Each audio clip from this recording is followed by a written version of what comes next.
So this is a leftover bread that it's about to be expired, and I don't want to throw this away, so I'll be going to make this a cinnamon bread. Then egg, 2 eggs, and after this is the cinnamon powder.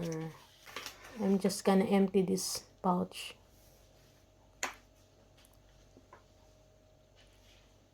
So that's it, and mix. Add the bread. Then mix evenly. It's ready.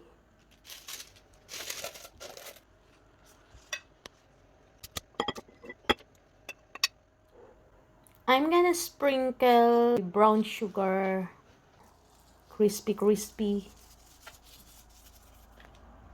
Then 180 degrees for 40 to 45 minutes.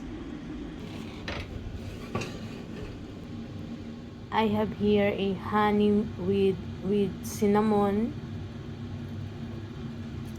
So it's up to you if you want to add while it's hot. And this is the finished product.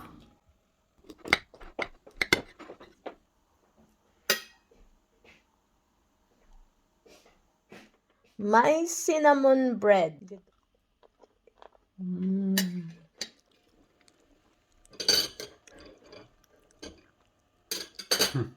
Was kannst du sagen?